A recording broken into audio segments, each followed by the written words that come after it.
Okay, you ready? No. I'm gonna throw up.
Hi friends, I hope that you are well and having a great start to your fall so far. It has been a pretty long time since I've uploaded a YouTube video, and as you can probably tell by the title of this video, there's been a lot going on in my life in the past year or so. So I wanted to make my first video back, just sort of a sit down, chit chat, catch you up on everything that's happened. But before I do that, I do have someone really special that I want to introduce you to. So give me just 1 second. This is my daughter, Phoebe. Say hi, Phoebe. I still can't believe I'm saying that, my daughter. Every day I wake up and I'm like, I can't believe I have a baby. She's about 3 months old now. What are you doing? Hi, baby. Yeah, she's drooling a lot and loves sucking on her hand, don't you? Yeah. But we are so in love with her. I am just obsessed with her. Yeah, I'm obsessed with you. And yeah, she's a little fussy, so I'm gonna put her down for a nap, but I will be right back.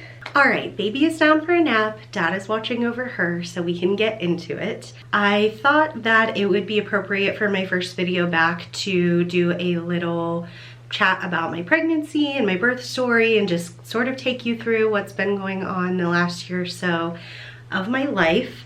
But before we get into that, I do have a couple of quick disclaimers. The first is kind of a trigger warning. I think that my birth story is a really positive one. My pregnancy was really positive. I think that if you're looking for some reassurance, that you will find that here, especially if you're plus size. I had a really healthy, happy plus size pregnancy. So I hope that that will come through when telling the story. However, I will talk about a couple of things that might be a sensitive topic for some people.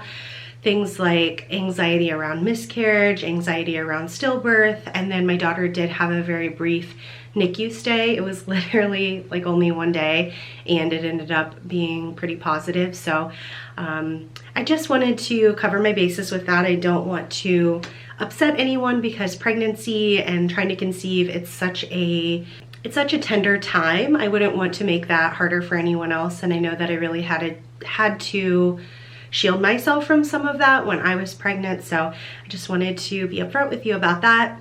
The second is that in case you were confused at all, I am in no way a medical professional, probably about the farthest thing from it.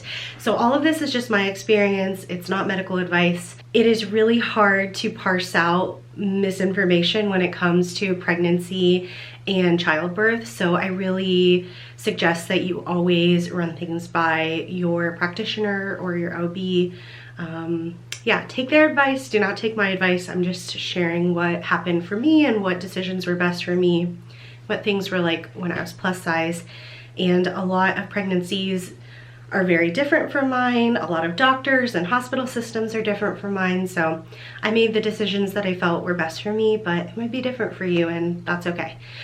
So yeah, those are the disclaimers, but we will get into it. We should start at the very beginning. Well, not the very beginning, but the beginning of my pregnancy. At the end of summer, beginning of fall time, Mark and I started talking, Mark, my husband, and I started talking more seriously about having a baby. We felt like we were ready financially, emotionally, just at a place in our lives where we felt ready for that. So at the beginning of fall, we decided to go for it. We weren't really trying per se to begin with, we just weren't preventing.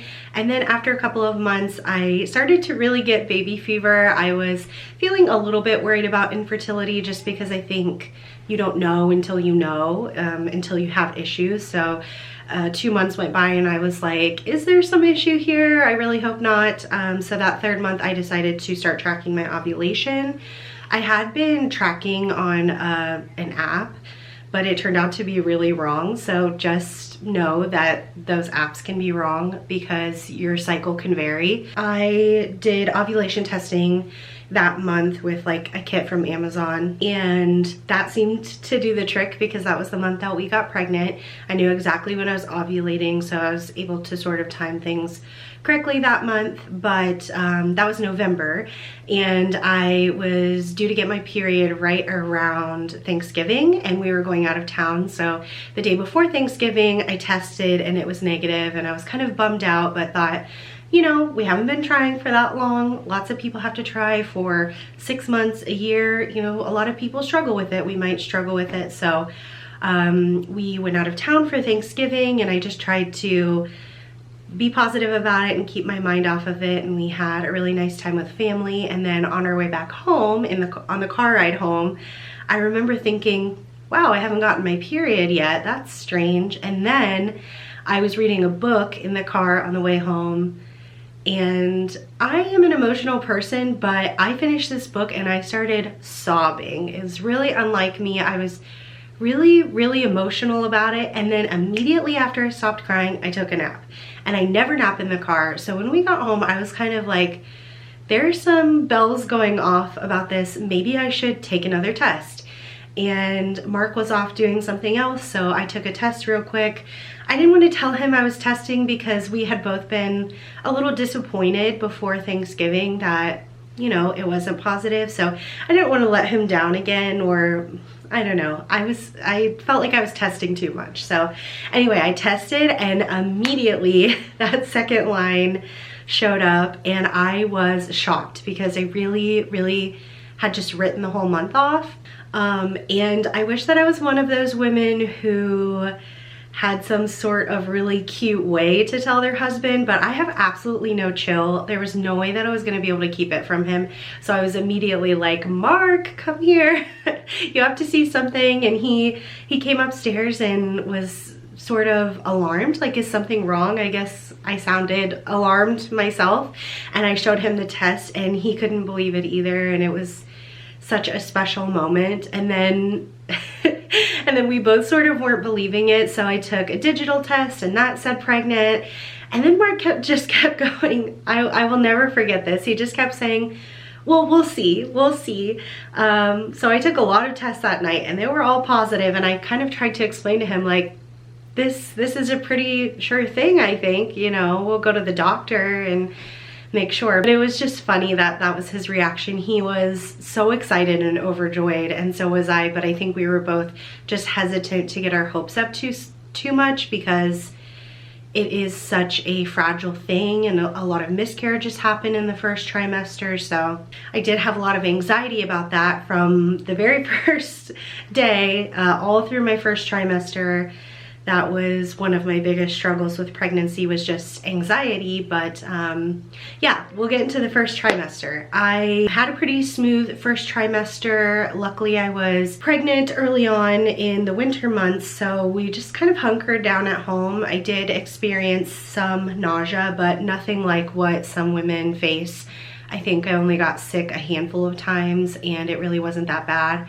I had a couple of food aversions. I couldn't drink coffee for a while. And strangely, I've never heard of this with anyone else in their pregnancy, but I could not eat apples. Every time I ate an apple, I got really sick. So Still not sure what that is about, but yeah, that first trimester, I just had to watch what I ate and make sure I was getting enough protein and taking care of myself. And I was really tired a lot of the time, pretty normal pregnancy things, but I didn't have anything really out of the ordinary, and it was not too bad at all, which I'm extremely thankful for. We got to go to our first appointment and hear the baby's heartbeat, and it was just, I will never forget it. One of the most special times of my life. And telling our friends and our family, we told our families around Christmas time, so that was really special and fun. And yeah, it was just a really wonderful first trimester. And then my second trimester was pretty great too. I really didn't feel pregnant at all during my second trimester, maybe a little bit more at the end of it, but I didn't have any nausea. I wasn't really experiencing many symptoms of pregnancy at all during that time. We got a lot of stuff done. We worked on our baby's nursery, which I'm sitting in right now. I will say one of my biggest struggles throughout pregnancy happened in the second trimester, which was the anatomy scan. We had a little bit of trouble with that, which was really anxiety inducing for me. So if you don't know what an anatomy scan is, at about 20 weeks into your pregnancy, you usually go in for your longest ultrasound, which is when they are going to measure a ton of things, try to get a look at the brain and the heart and the lungs and the digestive system, the liver, things like that. They're just making sure that everything is there and growing the way that it should be. And they take measurements and make sure that everything matches up with each other.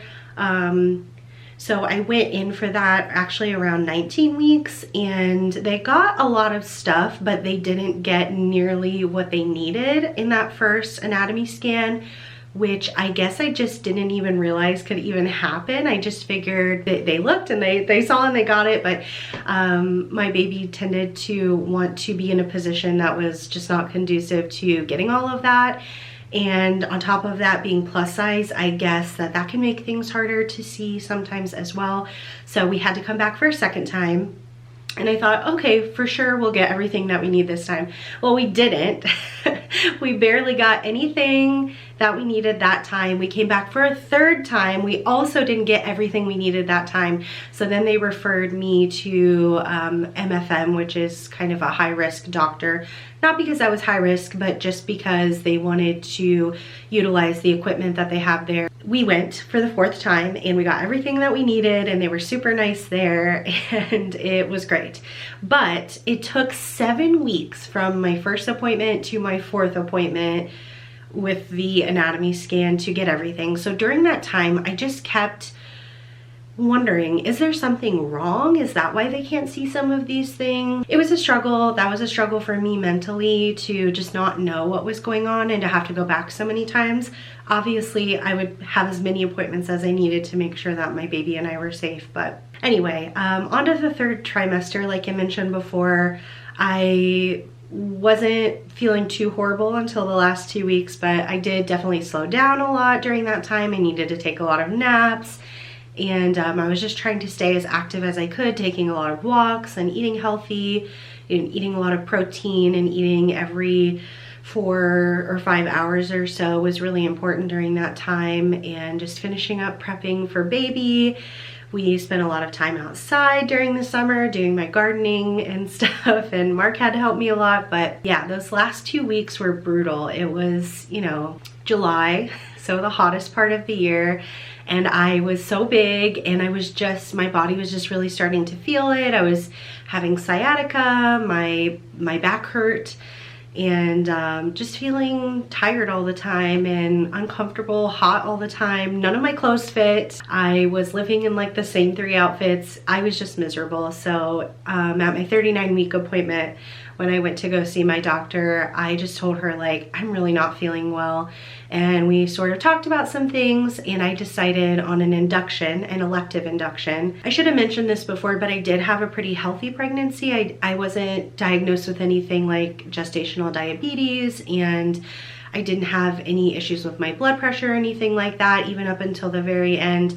So it definitely was an elective induction, but I had been reading some things in the 3rd trimester about some recent studies that they've done about plus size women or women over a certain BMI who they're finding a correlation with that to having a higher risk of stillbirth if they go past the 40-week mark, and especially if you go past like 41 weeks into 42.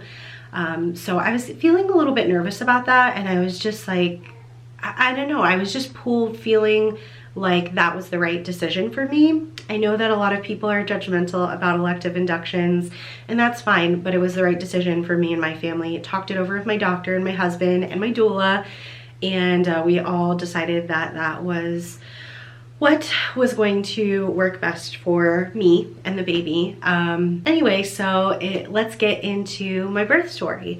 I had a really wonderful birth, I think. I did experience some things that probably people would think would contribute to being a tough birth. My labor was pretty long. It was about 30 hours, and I did end up having to have a Foley balloon, which was one of my greatest fears going into labor. I had heard that that was awful, like the worst part for a lot of women. So I was nervous about that, but I knew that that was a risk that I was taking with having an induction because it's used a lot in induction. So I only had myself to blame, and honestly, it was not that bad at all. I'll get into it, but anyway, overall, I felt like labor and giving birth was, yes, it was hard, but it was nothing like what I thought it would be. I thought it would be awful, and there were some moments that were awful. It was difficult going through that physical pain, but honestly, at the end of the day, it was such a transformative, positive experience for me. I feel like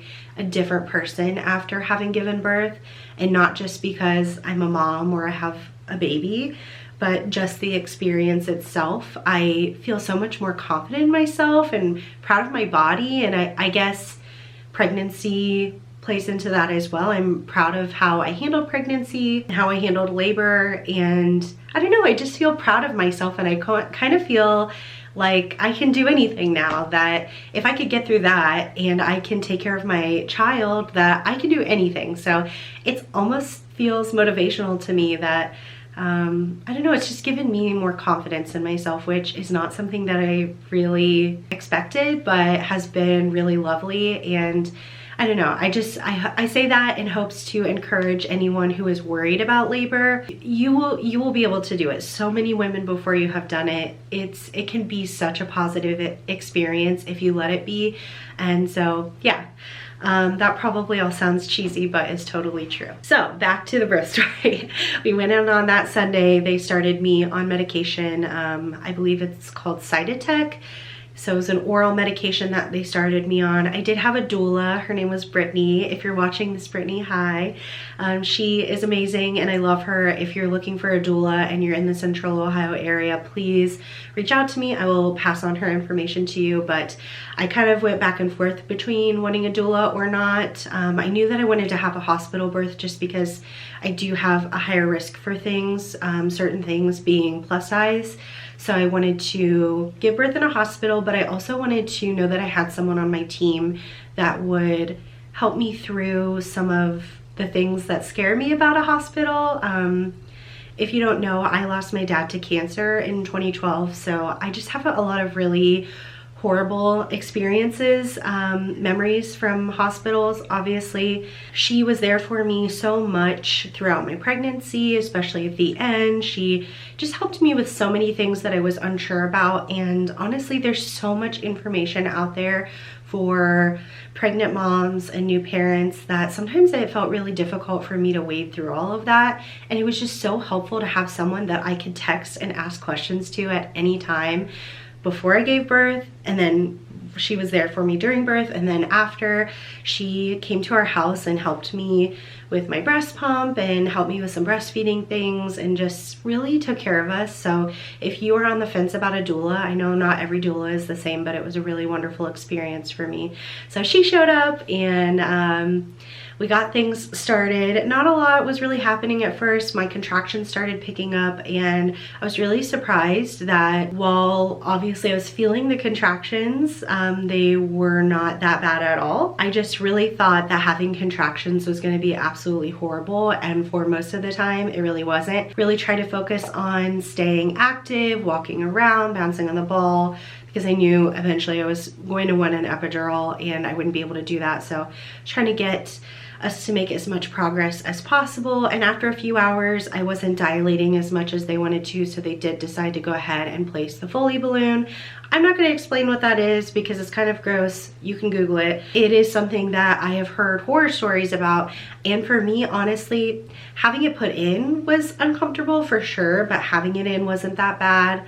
After that, I was able to sleep a little bit during the night. My doula went home for the evening, and my husband and I got a little bit of sleep, and then we woke up bright and early the next morning. Doula came back. My OB stopped in before, you know, her appointments for the day and checked in on me. She took the Foley balloon out, and I was dilated, I think, 7 centimeters at that point, so I had made quite a lot of progress. I think I went from like 1 to 7 overnight. During the night, they had also given me another round of that Cytotec. So that morning, that's when things kind of got going, since it seemed like I made a lot of progress. When my doctor came in, she asked me if I wanted to have my water broken, and I said I do, but I want my epidural first. So this was also the time when there was a nurse shift changeover. They have like 12-hour shifts, so I was getting a new nurse. And the nurse came in and introduced herself, and we talked for a little bit, and I could immediately tell that she was incredibly unsure of herself.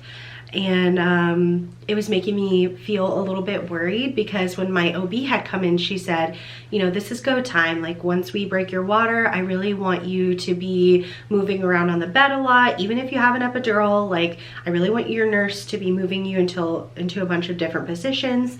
She told the nurse that. And after the doctor left, the nurse was very nice. We were chatting. My doula was there. We were chatting for a while, but the nurse wasn't really doing anything. She was just kind of standing there talking to us. And after about 30-35 minutes, my doula kind of says, have you put in the request for the epidural?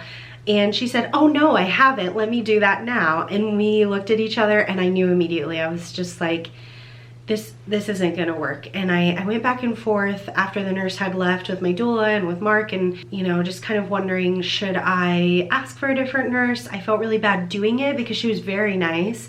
And I am the kind of person that I never want to hurt anybody's feelings, but I just really felt that I needed a nurse who is going to be more proactive. And there had been a couple of other nurses that had gone in and out of my room that seemed like they were telling my nurse what to do, or that they were more proactive. So I did end up asking to speak with the charge nurse, and I asked for a change of my nurse, and I kind of explained to her, like, she just seems unsure of herself. I really need someone that's going to help me progress and get this baby out. I really did not want a C-section, and I knew that once my water was broken, that's kind of like go time. Clock starts, and if you don't have your baby within a certain amount of time, they're going to recommend a C-section. Just from watching other birth stories and things, I knew that that was a reality. And also, I had been in labor for kind of a long time at that point. I was ready to get things going. I wanted to meet my baby. So I did get a new nurse, and that nurse was wonderful and amazing and exactly what I needed. I felt guilty about it, but after having processed it for a while, I know that that was the right decision for me. And funnily enough, when I went to back to my follow-up appointment with my OB after 6 weeks, she asked me how the hospital was and how my experience was. And I told her it was great, except for this one thing. And she kind of laughed and she said, oh, that's so funny. You should not feel guilty at all, because I had already requested a new nurse for you before you had even said anything, because my OB had been in the room there when my new nurse was being introduced, and she just could tell. I guess that new nurse was extremely new and just was unsure of herself. So after talking about that with her, I just felt proud of myself that I had listened to my intuition and made the decision that was right for me. And that decision was going to be made for me whether or not I knew it. So I'm really glad that I advocated for myself in that experience. And I guess all of this is just to say I wanted to mention this specifically to let you know that if you feel uncomfortable about anything during your pregnancy at the doctor or in the hospital, or if you have a midwife, anything like that, you have to advocate for yourself. It might feel uncomfortable sometimes, but you have to do what's best for you and your baby, and you should not feel bad about it at all. All of these people are professionals, and they are there to help you, and that should be their outlook. So one of my biggest takeaways from pregnancy and from labor is that I just need to listen to my intuition. Back to labor. So I got my new nurse. She was wonderful, and she got my epidural and got my water broken, and then was having me move around in bed, changing positions about every 15 minutes. She was having me on all fours and one on my side with one leg off of the bed, just all kinds of crazy things. And I was really lucky that though my epidural was helping with the pain, I was still really able to move around pretty well. So it wasn't too difficult to do that. And she and my doula were there to help me with all of that, but that really helped speed things up. And at that point, contractions were getting stronger. And even though I had my epidural, I could still feel it sometimes.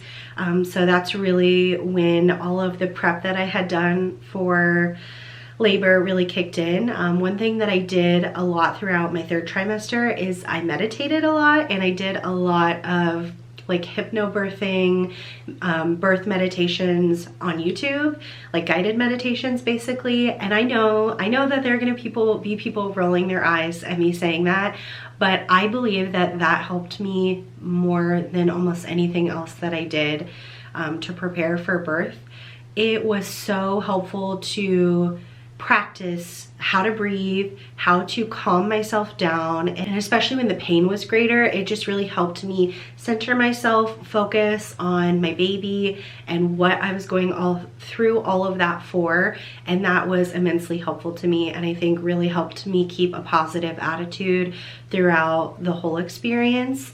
During that time is also when my doctor came and talked to me and told me that when they broke my waters, my fluid was stained with meconium, which means that my baby had had a bowel movement during labor, which can be pretty dangerous, but a lot of times is really not that big of a deal. They just suction the baby really well right after they're born. So she let me know that that meant that there was going to be NICU doctors and nurses in my room while I was pushing, kind of at the end of things.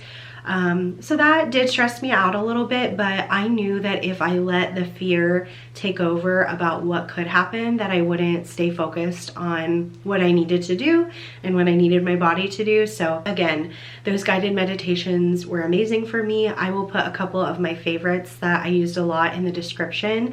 If you are preparing to give birth, that is my #1 recommendation for you. That and walking a lot, staying active. I think no matter your size going into pregnancy, that is going to be extremely helpful for you to just stay active as much as you can, and also get your mind right. It is a mental game as much as a physical one. So that's an important thing that I don't see a lot of people talk about. Before I knew it, it was time to push. I looked at my doula and I said, I feel like I need to poop. And I saw her face like light up and let the nurse know, you know, I think it's time for her to push. So all of a sudden, after that was said, a flurry of activity happened, and before I knew it, there were what felt like 100 people in my room, which going into giving birth, I would have thought that that would have really stressed me out, but at that point, I did not care. I did not care what I looked like. I did not care how many people were watching me give birth. I just wanted the baby out. My doctor came, and before I knew it, they were having me really push with every contraction. My doctor was directly in front of me. I had Mark on one side and my doula on the other, and I was just surrounded by nurses. And I did know that they were gonna do this, and I don't know if every hospital does this or if they do it for every birth, but all of those nurses were like cheering me on. So there was one nurse that was counting me down for every contraction, like counting out for how long I should push, take a break, and then push. There was another nurse that was like giving me directions on like how best to push, you know. I don't remember exactly what they tell you to do now, but you know, she's telling me like, you know, don't hold your breath, or how to breathe correctly. And then the other nurses were just like encouraging me through every single push. Like, you can do it, you can do it. You're about to meet your baby. Push, push, push, push, push. And I am the kind of person that I think that normally would have made me feel crazy, but it was exactly what I needed in that moment. And it ended up being one of the most beautiful moments of my labor. I'm gonna get all emotional, but I just felt so supported by this group of women, other than Mark. So supported by these other women who are strangers, but they cared about me. They were there for me, and it just, I don't know, it just felt like a really special moment. I love my OB and feel so close to her after having a baby in her care. She was so wonderful, and there were a couple of moments where I was just so tired at that point. My body had been through so much, and going through 30 hours of labor is going to make anybody tired. And there were moments where I thought, I can't do this. I can't do this. I can't finish this. What is going to happen? I'm going to have a C-section. And I would say that. I said out loud, I can't do this. And they would all say, yes, you can. My doula would look at me, or my OB would look at me and say, you definitely can do this. You're doing such a good job. You're pushing so well. And they were just so encouraging, and I felt so cared for. It was wonderful. So if you're nervous about being able to have a positive, wonderful birth experience at the hospital, please don't. We had all the lights off. We had like a little galaxy light going. We had music on, and even though there were a lot of people in the room, it was beautiful and calm and just so positive. And I only pushed for about 30 minutes. It felt a lot longer than that because the pushing was the hardest part for me. I was just so tired at that point. But after about 30 minutes, someone said, oh, I can see hair. And that was all that I needed to hear to give me that last bit of energy to push her out. And Phoebe was born at about 7:51 p.m. on August 5th.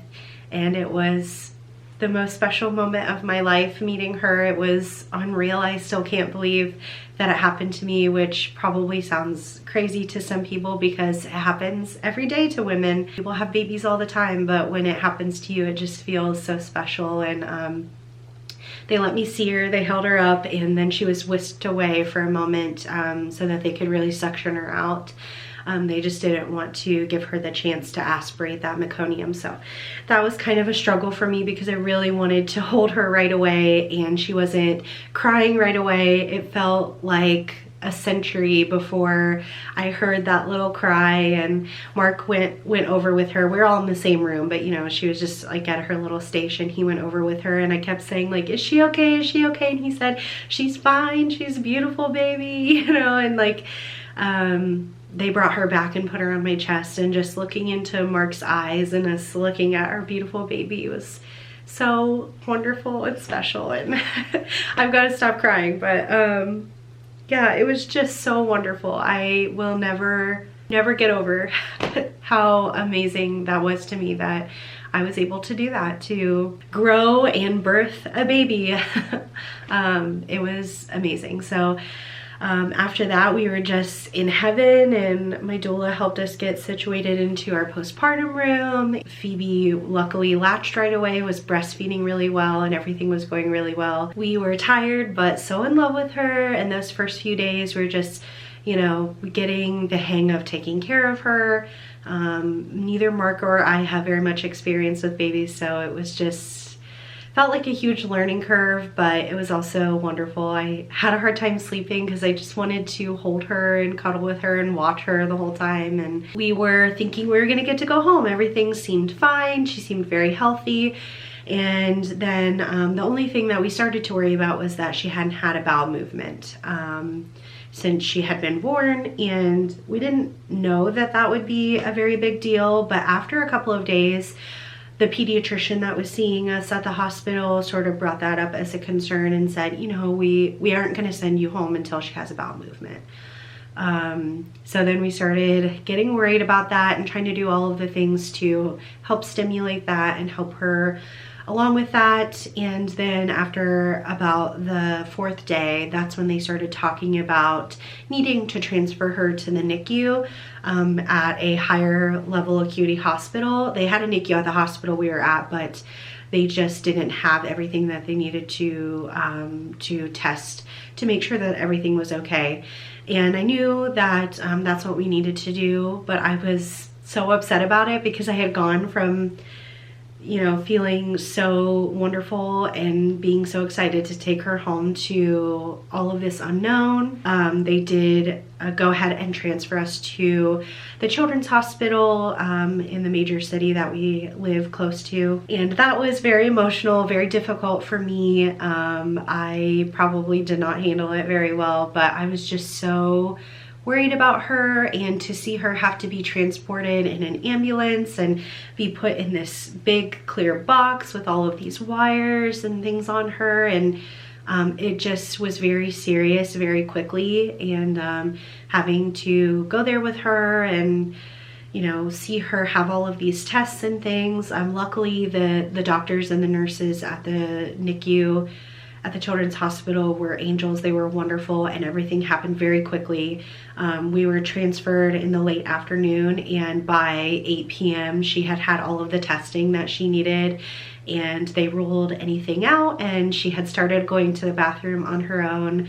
And then we knew that we would be discharged the next day. So very quickly we got the answers and the reassurance that we needed, and she just needed a little bit of help.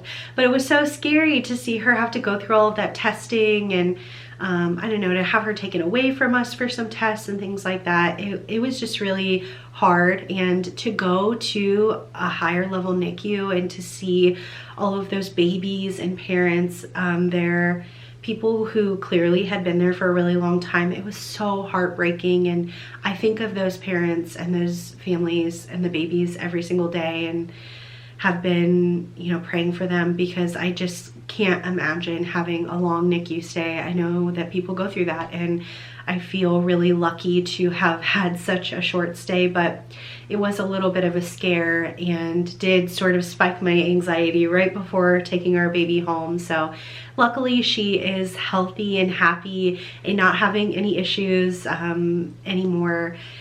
It was just, she just needed a little bit of help there for a little while. So the next day, that was Friday, gave birth on a Monday. On Friday, we were sent home from the NICU.